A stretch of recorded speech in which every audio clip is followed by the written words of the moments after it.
हम लोग पिछले क्लास में डिस्कस किए थे about the secondary storage device. हम लोग फंडामेंटल्स ऑफ कंप्यूटर में अभी हम लोग ये सीरीज चल रहा है अभी हम लोग का। तो आज हम लोग एक मैंने शुरू करेंगे पेरिफेरल डिवाइसेस के बारे में। पेरिफेरल डिवाइसेस क्या है, ये क्या होता है, कंप्यूटर में इसका यूज क्या है, और ये पेरिफेरल डिवाइसेस हम लोग कंप्यूटर में ही एक टर्म सुनेंगे और सब जगह जो और सब मशीनों में लगता है, जैसे बाइक में लगता है, कार में लगता है, उसको हम एसेसरीज कहते हैं। लेकिन वही एसेसरीज कंप्यूटर में जो यूज होता है एक्स्ट्रा डिवाइसेस, उसको हम लोग पेरिफेरल डिवाइसेस कहते हैं। तो आज हम लोग जानेंगे कि पेरिफेरल डिवाइसेस क्या होता है और वो कितने तरह के होते हैं और जो कि कंप्यूटर में यूज किया इसका जाता है। तो आज हम लोग शुरू करेंगे हम लोग पेरिफेरल डिवाइसेस। तो आज शुरू करेंगे हम लोग peripheral device. Peripheral devices. Peripheral devices क्या होता है, पहले इसको जाने हम। कंप्यूटर में मेन कंपोनेंट तीन होते हैं। कंप्यूटर का जो मेन कंपोनेंट होता है वो 3 कंपोनेंट्स होता है, जो कि हम लोग पहले डिस्कस कर चुके हैं। एनाटॉमी ऑफ कंप्यूटर जो हम लोग क्लास लिए थे, तो उसमें जाने थे कि there are 3 components of the computer which is mainly main components of the computer. वो क्या है? वीडियो, सीपीयू और कीबोर्ड है, जिसके बारे में हम लोग डिटेल डिस्कस कर चुके हैं। ये 3 कंपोनेंट ही मेन कंप्यूटर होता है, जो कि कीबोर्ड इनपुट करने के लिए होता है, वीडियो जो है उसको डिस्प्ले करने के लिए होता है, और सीपीयू मेन जो होता है जो प्रोसेसिंग करने के लिए होता है। तो कंप्यूटर का यूज हम लोग ये 3 कंपोनेंट्स हम लोग कर सकते हैं। लेकिन कंप्यूटर में जैसे जैसे उसका फंक्शन बढ़ा, उसमें more and more different types of job जो है वो कंप्यूटर से किया जाने के बारे में सोचने लगा। तो इसके लिए कुछ एक्स्ट्रा डिवाइसेस कंप्यूटर में अटैच किए गए for doing the extra task. Extra task करने के लिए कुछ एक्स्ट्रा डिवाइसेस कंप्यूटर में अटैच किए गए, जिससे हम कुछ एक्स्ट्रा टास्क कर सकते हैं। जैसे कि साइकिल होता है, साइकिल में व्हील होता है और पैडल होता है, ये हम लोग सीट होता है, ये सब मेन होता है। लेकिन अगर हम कुछ साइकिल से एक्स्ट्रा यूज करना चाहते हैं, कुछ सामान रखना चाहते हैं, तो उसमें कैरियर लगा देते हैं। कुछ आगे वाला को हम सुनाना चाहते हैं तो घंटी लगा देते हैं। उसके घंटी के बिना, कैरियर के बिना भी साइकिल चलेगी। लेकिन उसमें हम कुछ एक्स्ट्रा उससे यूज करना चाहते हैं, कैरियर्स पे कुछ सामान रख सकते हैं, घंटी से हम आगे वाले को इन्फॉर्म कर सकते हैं कि हट जाइए, साइड कीजिए। तो ये उसमें लाइट लगा सकते हैं, लाइट से हमको रात में भी चल सकते हैं। ये सब कुछ एक्स्ट्रा हम डिवाइसेस उसमें जोड़ देते हैं। उसी तरह these are called accessories of cycle, उसको हम एसेसरीज कहते हैं। वो साइकिल को चलने में मदद नहीं करता है, बल्कि हम साइकिल से एक्स्ट्रा यूज कर सकते हैं, इसमें वो मदद करता है। उसी तरह बाइक में हम डिक्की लगा देते हैं कोई सामान रखने के लिए। हालांकि डिक्की नहीं भी रहेगा कभी बाइक चलेगी, लेकिन हम डिक्की लगा देते हैं कि कुछ एक्स्ट्रा जो है कोई भी सामान हम उसमें रख सकते हैं। इस तरह से जो है ये जो है ये एसेसरीज में मड गार्ड लगा देते हैं कि कीचड़ हमको नहीं, मड गार्ड नहीं भी रहेगा तभी भी बाइक चलेगी, लेकिन मड गार्ड लगा देते हैं।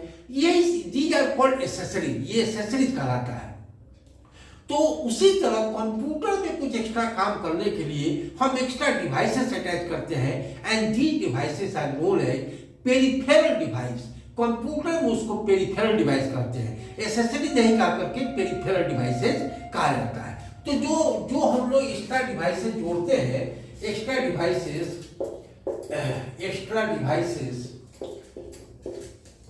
which are attached with computer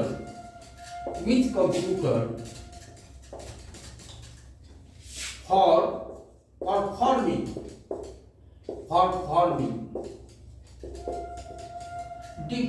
different extra tasks, for performing extra task, कुछ एक्स्ट्रा टास्क करने के लिए एक्स्ट्रा टास्क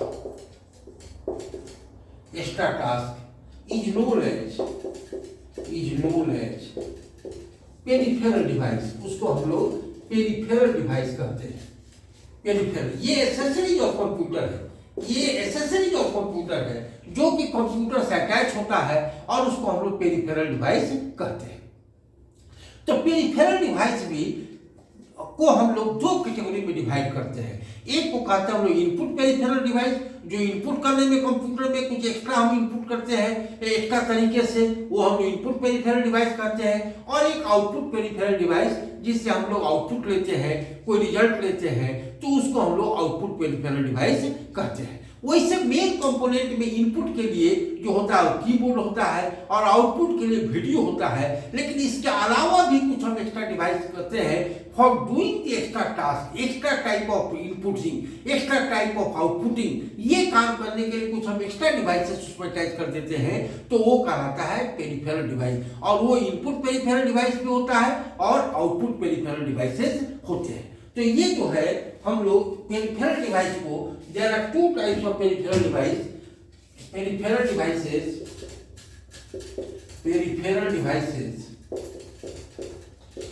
devices can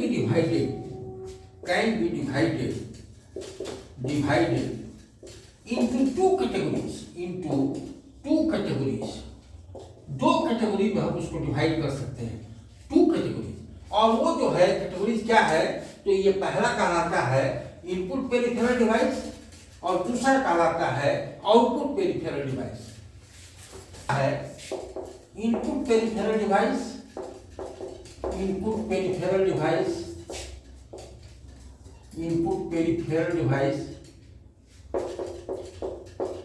और दूसरा है output peripheral device, output peripheral device.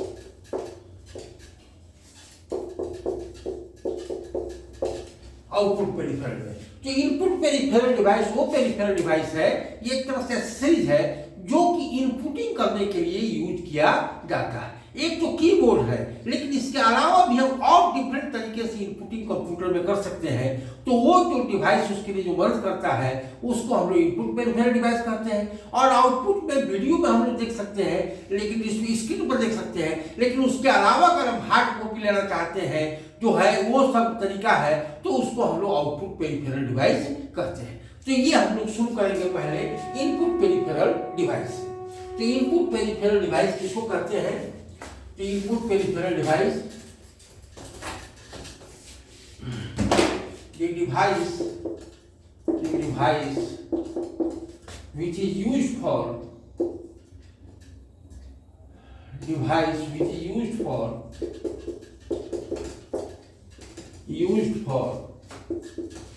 inputting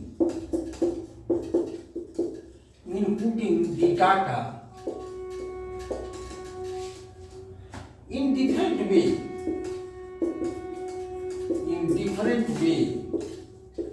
to the computer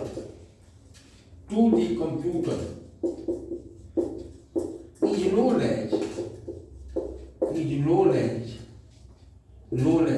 input peripheral device,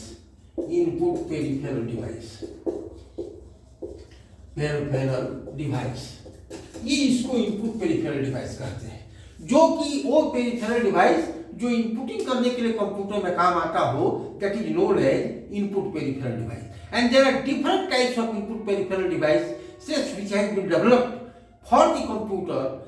लेकिन उसमें से जो सबसे पॉपुलर, जो मोस्ट पॉपुलर जो इनपुट पेरिफेरल डिवाइस है, उस सब के बारे में हम लोग डिस्कस कर लेते हैं। तो ये जो है इनपुट पेरिफेरल डिवाइस ये हुआ। तो ये जो है different type of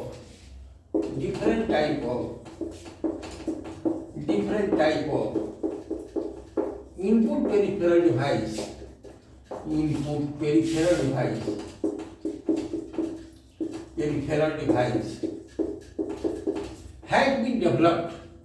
had been developed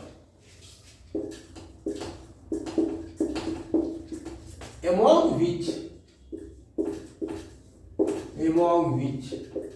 following are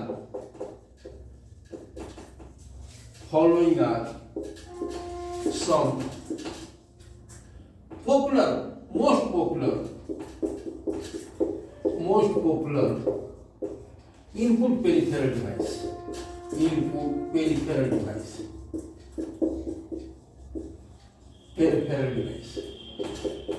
ये जो है बहुत सारे तरह के इनपुट पेरिफेरल डिवाइस डेवलप किए गए हैं। Different type of input for inputting in data in different way में हम इनपुट करने के लिए इसको हम डेवलप किया गया है। लेकिन उसमें से जो सबसे पॉपुलर डिवाइसेस है उसके बारे में हम लोग डिस्कस करेंगे। तो ये जो है ये कौन कौन हम लोग डिस्कस करेंगे, तो इसमें है पहला है वो टर्मिनल किसको कहते हैं ये डिस्कस करेंगे हम लोग, टर्मिनल। दूसरा है पॉइंटिंग डिवाइस के बारे में, पॉइंटिंग डिवाइस भी इनपुट पेरिफेरल डिवाइस में यूज किया जाता है, पॉइंटिंग डिवाइस। तीसरा है स्केलर के बारे में डिस्कस करेंगे हम लोग, स्केलर के बारे में। और चौथा जो है वॉइस इनपुट के बारे में डिस्कस करेंगे, वॉइस का भी इनपुट किया जा सकता है, ये हम लोग डिस्कस करेंगे। तो हम लोग 4 इनपुट पेरिफेरल डिवाइस को इसमें हम लोग डिस्कस करेंगे। लेकिन इसमें पहला हम लोग डिस्कस करें टर्मिनल किसको कहते हैं, तो ये हम लोग आज से शुरू करेंगे। हम लोग टर्मिनल किसको कहा जाता है, टर्मिनल। एक्चुअली में टर्मिनल शब्द जो है बहुत जगह यूज किया जाता है। टर्मिनल नेट में भी, नेटवर्क में जब काम किया जाता है तो जो अलग अलग कंप्यूटर, नेटवर्क में बहुत सारे कंप्यूटर एक दूसरे से अटैच होते हैं, जिसमें हर एक कंप्यूटर को एक नोड कहा जाता है, उसको टर्मिनल भी कहा जाता है। जनरली कंप्यूटर को भी लोग टर्मिनल कहते हैं। टर्मिनल मतलब जहां एंड पॉइंट हो, जहां से यूजर काम कर रहा हो, that is known as terminal.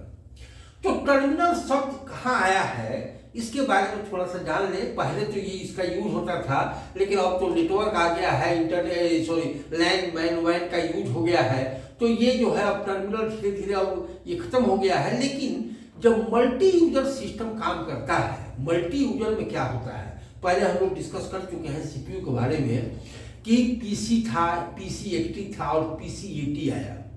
तो पीसी में सिंगल कंप्यूटर हुआ करता था जिसमें फ्लॉपी ड्राइव लगा रहता था, ये हम लोग पहले डिस्कस कर चुके हैं। एक्सटी में हार्ड डिस्क आया और 80 में एडवांस टेक्नोलॉजी आया जिसमें एक सीपीयू से कई मॉनिटर एक साथ जोड़े जा सकते हैं। मतलब multiple users can work on a single CPU at a time. एक समय में मल्टीपल यूजर्स एक ही सीपीयू पर काम कर सकता है। जैसे रेलवे काउंटर पर होता है टिकट काटने वाला, वो मल्टी यूजर सिस्टम पर काम करता है। जो जनरल टिकट काटता है वो मल्टी यूजर, एक सीपीयू होता है और सभी काउंटर पर वो टर्मिनल लगे रहते हैं और उसी टर्मिनल से वो जो है वो टिकट बुकिंग करता है, लेकिन वो एक सिंगल सीपीयू पर ही काम करता है। तो ये एक जब पीसी 80 आया तो उसमें प्रोविजन बनाया गया कि एक सीपीयू के द्वारा कई यूजर एक साथ काम कर सकते हैं। ये हम लोग ऑपरेटिंग सिस्टम डिस्कस करेंगे तो उसमें मल्टी यूजर ऑपरेटिंग सिस्टम में ये फैसिलिटी प्रोवाइड करता है। तो उसमें एक जो मेन सीपीयू है उसका अपना एक मॉनिटर है और उसके साथ साथ उसी सीपीयू से कई टर्मिनल्स लगे हुए रहते हैं जिस पर अलग अलग यूजर जो है वो काम करता है। तो उसी को टर्मिनल्स कहते हैं। Terminals includes monitor, keyboard. Monitor और कीबोर्ड के साथ अटैच होता है और सीपीयू से जुड़ा रहता है। वो जो कीबोर्ड है वो मॉनिटर पर डिस्प्ले होता है। तो ये इनपुटिंग करने का काम, मतलब एक साथ कई यूजर एक ही सीपीयू पर हम लोग इनपुट करने का काम कर सकता है।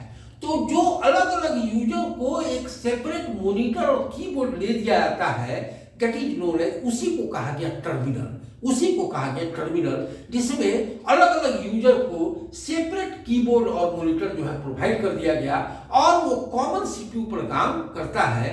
That combination of keyboard and monitor is known as terminal. उसको टर्मिनल कहा जाता है। टर्मिनल समझ में आया कि ये जो है एक सिंगल सीपीयू पर, कॉमन सीपीयू पर जब मोर देन वन यूजर एक साथ काम करते हो तो सभी यूजर को एक सेपरेट जो है की combination of the keyboard and monitor provide कर दिया जाता है and that combination of keyboard and monitor is known as terminal. उसी को टर्मिनल कहा जाता है। तो ये टर्मिनल शब्द है, ये मल्टी यूजर सिस्टम में काम होता है। In multi user system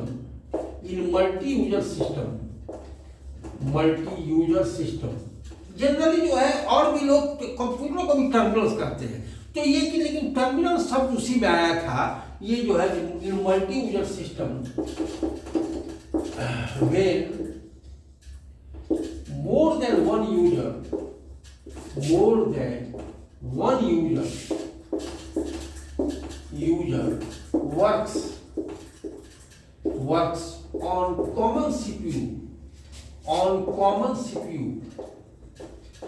common CPU at a time, then a separate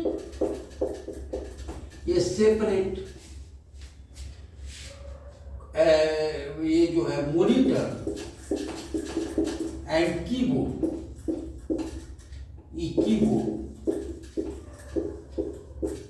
is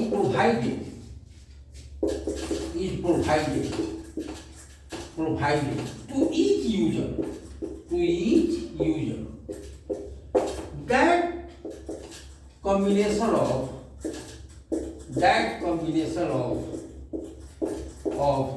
monitor and keyboard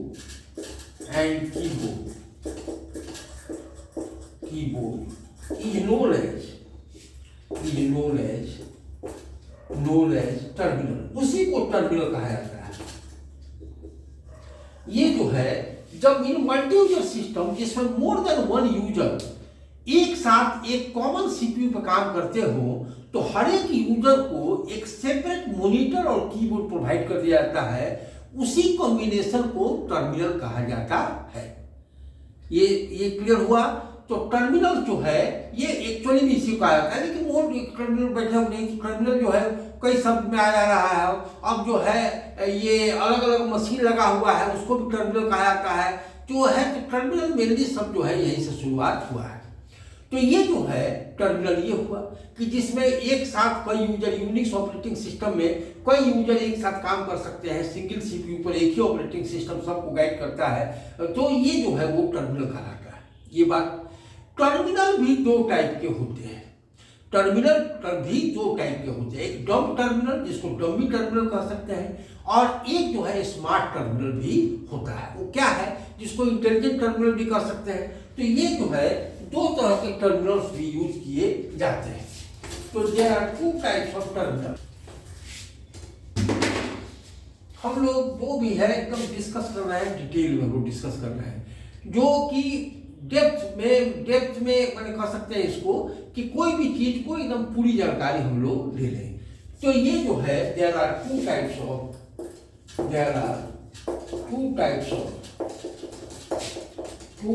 of terminals. हालांकि अब ये धीरे धीरे आउटडेटेड हो रहा है टर्मिनल। पहला है डमी टर्मिनल, जिसको डम टर्मिनल भी कह सकते हैं, डमी टर्मिनल। और दूसरा है स्मार्ट टर्मिनल।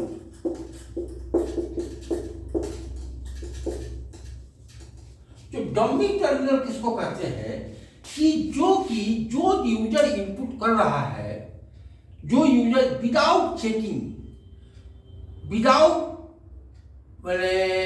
ये जो एनालाइजिंग डाटा, इनपुटेड डेटा, वो डायरेक्ट सीपीयू को भेज देता है, और सीपीयू अगर उसको एनालाइज करता है, अगर कोई एरर है तो वो मैसेज प्रोवाइड कर देता है उसको मॉनिटर पर, नहीं तो अपने से वो कुछ नहीं कर सकता है। तो इसी को हम लोग डम टर्मिनल या डमी टर्मिनल कर सकते हैं। कहने का मतलब है कि जो कीबोर्ड में यूजर एंट्री कर रहा है तो उस टर्मिनल के पास अपना कोई प्रोसेसर नहीं होता है, वो जस्ट सीपीयू को भेज देता है, और वो एनालाइज करके चाहे सिंटेक्स एरर चाहे जो भी एरर है वो चेक करके अगर एरर है तो उसको मॉनिटर पर डिस्प्ले कर देता है, और नहीं तो एक्सेप्ट कर लेता है।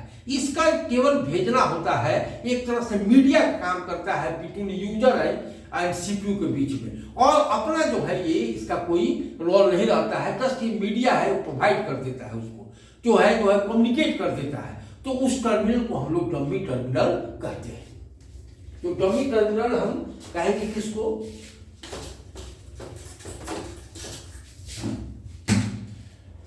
The terminal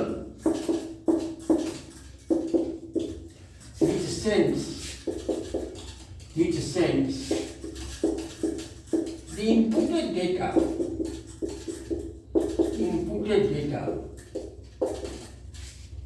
by the user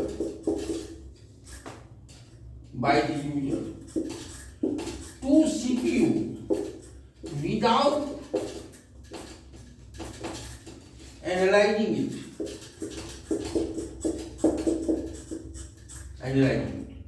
CPU accept this. CPU accept that data that data, and if any error is found,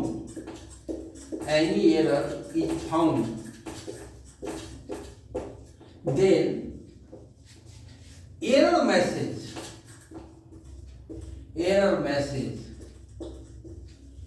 is sent to monitor of that terminal, of that terminal. उस terminal के monitor पर जो है वो error भेज देता है CPU. ये जो है कोई नहीं काम, ये जो है जस्ट एक फैसिलिटी प्रोवाइड करता है कि यूजर यहाँ एंट्री कर सकता है, और एंट्री करने के डाटा जो इनपुटेड डेटा है वो जो है सिंपली वो सीपीयू को कम्युनिकेट कर देता है, और सीपीयू उसको एक्सेप्ट करता है। अगर एक कोई एरर उसमें आता है तो वो मैसेज जो है उस टर्मिनल के मॉनिटर पर डिस्प्ले कर देता है। तो इस टर्मिनल को हम लोग डम टर्मिनल या डमी टर्मिनल कह सकते हैं। यह हुआ बात। लेकिन इसमें क्या था, प्रॉब्लम क्या था कि ये सीपीयू को एलवेज इंगेज रहना पड़ता था डाटा को एक्सेप्ट करने के लिए, और अगर एरर को एनालाइज करना होता था, अगर एरर आ गया तो उसको मैसेज को डिस्प्ले करना होता था मॉनिटर को, तो इसमें सीपीयू इंगेज रहता है। तो और बाकी काम नहीं कर सकता है, इसमें इंगेज हो जाता है तो सीपीयू एक इम्पोर्टेंट अपना बहुत सारा काम उसका होता है, उसमें प्रोसेसिंग करना होता है, एनालाइजिंग करना होता है, सब करना होता है। और अगर डाटा को यही टर्मिनल के एंड पे ही अगर चेक कर लिया जाए कि कहीं सिंटैक्टिकल एरर तो नहीं कर रहा है, अगर यही थोड़ा मोड़ा चेक करके अगर हम यही मैसेज को डिस्प्ले कर दें कि मॉनिटर को जो है वो यूजर फिर से सुधार लें, तो सीपीयू के टाइम को हम बचा सकते हैं।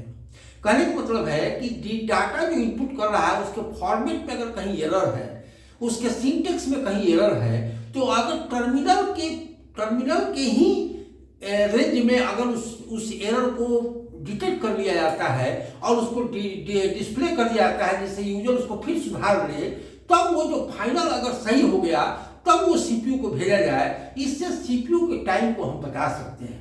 तो ये टर्मिनल में कुछ एक्स्ट्रा प्रोसेसर, एक ऐसी चिप यूज किया गया जिससे वो एनालाइज कर सके, जो फॉर्मेट को डिटेक्ट कर सकते, एरर को एनालाइज कर सके और डिटेक्ट कर सके और एरर को बता सके। तो वो उसमें प्रोसेसर, एक छोटा सा प्रोसेसर जो है चिप उसमें इंक्लूड कर दिया गया टर्मिनल में ही, जिससे सीपीयू के टाइम को हम बता सकते हैं। और वो टर्मिनल कहलाया स्मार्ट टर्मिनल, वो कहलाया स्मार्ट टर्मिनल।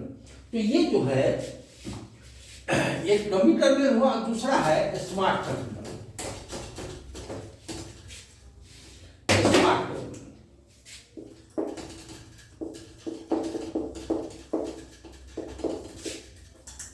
स्मार्ट टर्मिनल क्या कहा, क्या किया ये, this terminal includes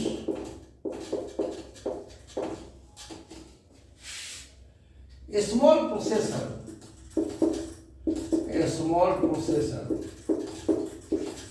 to check errors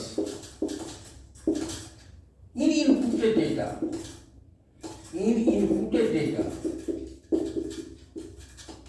at terminal end, and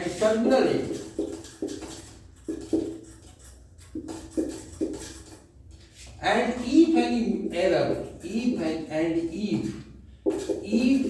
error, it is informed to user.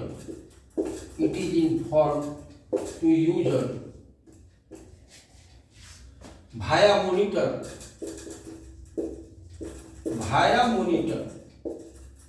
and this error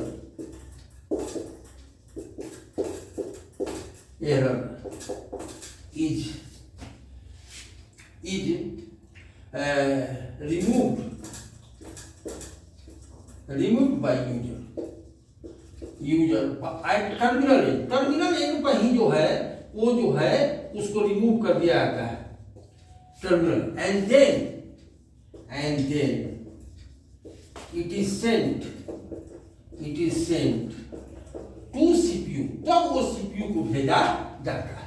तो इस तरह से हम CPU के टाइम को बचाने के लिए हम टर्मिनल एंड पर ही ये सारा काम कर सकते हैं। छोटा सा चिप लगा देने के बाद जो है वो टर्मिनल स्मार्ट टर्मिनल बन जाता है, जिससे हम सीपीयू को और दूसरा काम में करने के लिए उसको ज़्यादा समय मिलेगा। ये एरर चेकिंग करने का काम टर्मिनल यूनिट पर ही हो जाएगा। तो that is known as smart terminal. तो दो तरह के टर्मिनल है, एक जो है मल्टी यूजर सिस्टम में ये टर्मिनल यूज किया जाता है, एक तो हो गया डमी टर्मिनल हो गया और दूसरा हो गया स्मार्ट टर्मिनल। तो ये इनपुट पेरिफेरल डिवाइस का ये पहला हम लोग डिस्कस कर किए। और दूसरा हम लोग जो अब ये जो है पॉइंटिंग डिवाइस के बारे में हम लोग थोड़ा सा जान लें कि क्या है pointing device. Pointing device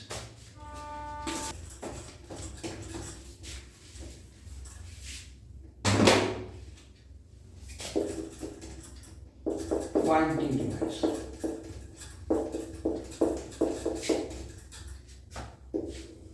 pointing devices क्या है? पॉइंटिंग डिवाइसेस ये भी हम लोग थोड़ा सा जान। पहले जो कंप्यूटर में यूज किया गया वो था इनपुट डिवाइस के रूप में, वो था केवल कीबोर्ड। कीबोर्ड से हम लोग टेक्स्ट डाल सकते थे और इनपुट डिजिट भी डाल सकते थे। जो है वो वही काम केवल कर सकते थे, बाकी उसमें कुछ नहीं हो सकता था। हम स्क्रीन के किसी भी आइकॉन को या स्क्रीन के कहीं भी हम कीबोर्ड के द्वारा जो नेविगेशन की होता है उसका ऊपर नीचे दाएं बाएं जा सकते थे, लेकिन किसी भी रीजन को हम टच नहीं कर सकते थे। ये कॉन्सेप्ट था पहले कीबोर्ड के द्वारा ये सब लिमिटेशन था। ये जो डॉस इन्वायरमेंट के बाद जो आया वो GUI सिस्टम आया, जिसको हम लोग ग्राफिकल यूजर इंटरफेस कहते हैं। GUI सिस्टम में यूजर को ज़्यादा फैसिलिटी दिया गया फॉर इनपुटिंग करने के लिए ज़्यादा फैसिलिटी दिया गया, या for operating the computer user को इजी और बनाया गया। GUI सिस्टम जिसको ग्राफिकल यूजर इंटरफेस कहते हैं। पहले था CUI कैरेक्टर यूजर इंटरफेस, जिसमें कैरेक्टर में हम लोग इनपुट करते थे और डाटा भी कैरेक्टर में ही कंप्यूटर मॉनिटर पर दिया करता था, जिसके चलते बहुत यूजर उसमें एक सिंटेक्स होता था, एक रूल होता था जिसमें कमांड दिया जाता था और उसके द्वारा ही कंप्यूटर को वो एक्सेप्ट होता था वो कमांड, और तब वो रिजल्ट देने का काम करता था।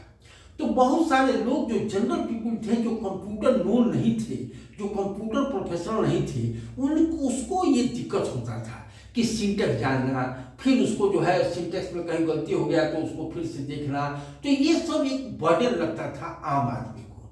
हम एक बार बरौनी थर्मल पावर में थे, तो ये जो है ये काम करते थे, तो कुछ पेरोल सिस्टम का काम करते थे। तो उसमें GM साहब कहे कि भाई कुछ इंजीनियर लोग को आप ले लीजिए, जिससे वो बैठेंगे। कंप्यूटर सेंटर तो AC रूम रहता है और एक तरह से computer centre heart of the company होती है, हार्ट होता है। हार्ट जैसे सारे ब्लड सर्कुलेट करते हैं, उसी तरह कंप्यूटर सेंटर से सारे इंफॉर्मेशन सर्कुलेट होता है। इंफॉर्मेशन आता है और यहीं से इंफॉर्मेशन जाता है। तो हम कह सकते हैं किसी भी कंपनी का हार्ट अगर है तो कंप्यूटर सेंटर ही होता है। तो AC उसी सब लगा रहता है, पूरा व्यवस्थित रहता है। तो हम कुछ इंजीनियर साहब से बोले हम लोग कि चलिए आइए, आप लोग का पेमेंट का काम हो रहा है, कुछ बैठ करके आप मदद कर दीजिए। तो वो इतना कंप्यूटर से डरे हुए थे लोग, कहें कि हम धूप में खड़ा होकर के बॉयलर ठीक करा देंगे, लेकिन कंप्यूटर के AC रूम में नहीं बैठेंगे। कंप्यूटर से हमको बहुत डर लगता है। क्यों डर लगता है? उसका सिंटेक्स है, उसका जो है वो कमांड था, ये सब चीज़ जो है वो जानकारी जो जिसको नहीं है वो बहुत बड़ा लगता है, मेंटली उसमें ज़्यादा परेशानी लगती है। तो ये लोग आम यूजर जो था, जनरल जो पीपुल थे, कंप्यूटर से इसी के चलते भागे रहते थे। तो कंप्यूटर जो प्रोफेशनल था वही कंप्यूटर पे काम कर पाता था, नहीं तो अनप्रोफेशनल के बस की बात कंप्यूटर नहीं थी, क्योंकि लंबा लंबा सिंटेक्स था, उसको जानना होता था, उसके हार्डवेयर को जानना होता, ये सब था। तो मैन्युफैक्चरिंग कंपनी जो कंप्यूटर बनाती थी, मैन्युफैक्चर करती थी, उसके लिए ये घाटे का सौदा हो रहा था, क्योंकि उसका कंप्यूटर बिक नहीं रहा था।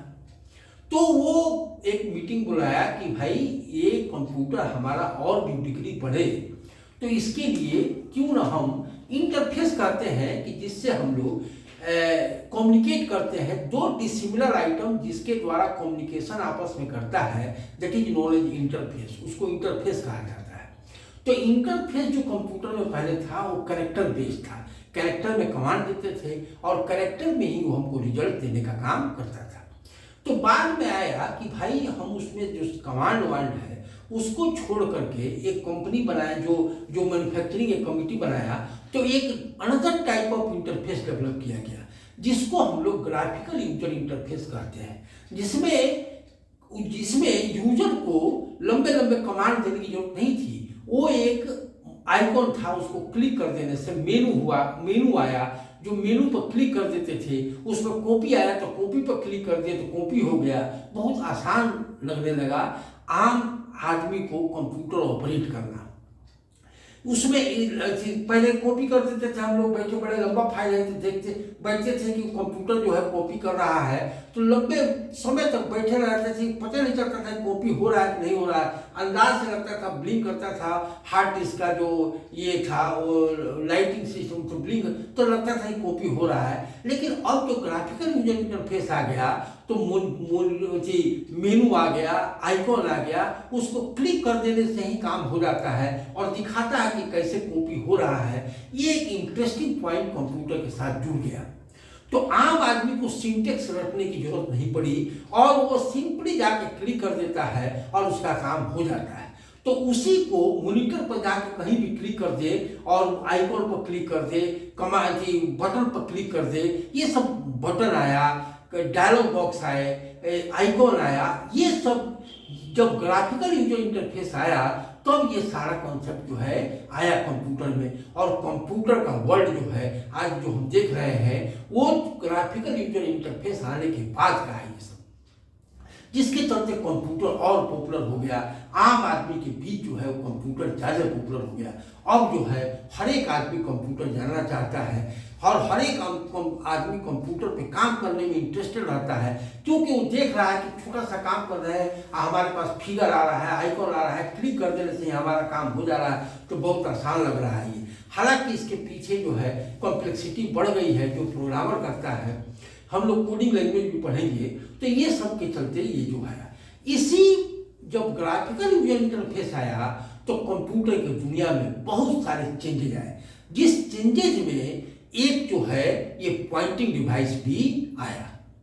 जो पॉइंटिंग डिवाइस जो किसी भी जैसे कीबोर्ड के द्वारा हम लोग नेविगेशन से ऊपर नीचे दाएं बाएं कर सकते हैं, या कि बटन को प्रेस करके हम लोग एंट्री कर सकते हैं, लेकिन जब पॉइंटिंग डिवाइस आया उसके द्वारा पॉइंटर के किसी भी स्क्रीन के किसी भी रीजन पर जा सकते हैं पॉइंटर के माध्यम से, और किसी भी बटन को क्लिक कर सकते हैं। कहीं भी स्क्रीन के किसी भी रीजन पे जा करके हम लोग उसको ये नेविगेट करा सकते हैं पॉइंटर को, और जाके कहीं भी उसको सेलेक्ट कर सकते हैं किसी भी पॉइंट को और उसको क्लिक कर सकते हैं। ये सिस्टम जो है वो ग्राफिकल यूजर इंटरफेस आने के बाद ये पॉइंटिंग डिवाइसेस आए, इसलिए इसका नाम पॉइंटिंग डिवाइसेस हुआ कि the devices which can point any region of the screen that is known as pointing device. तो ये pointing devices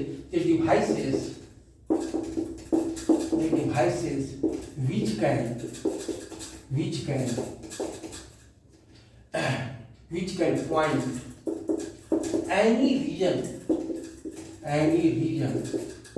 of screen and select it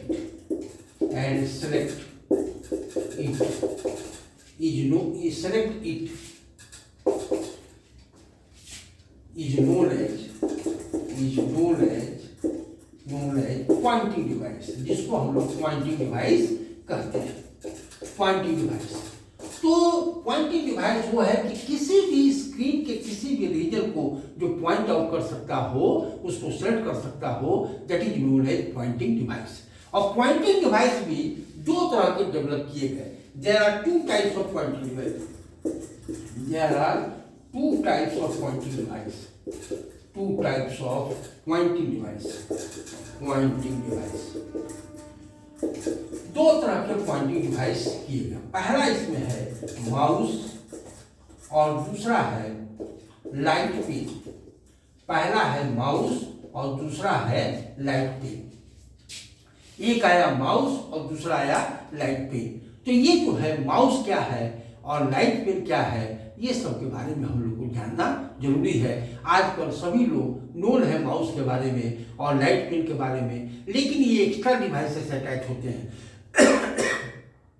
अगर माउस नहीं रहेगा तभी कीबोर्ड अपना काम कर लेगा, लेकिन हम चाहते हैं किसी भी पॉइंट को, रीजन को, किसी भी स्क्रीन के किसी भी रीजन को पॉइंट करना, उसको सेलेक्ट करना, तो we have to attach mouse with computer.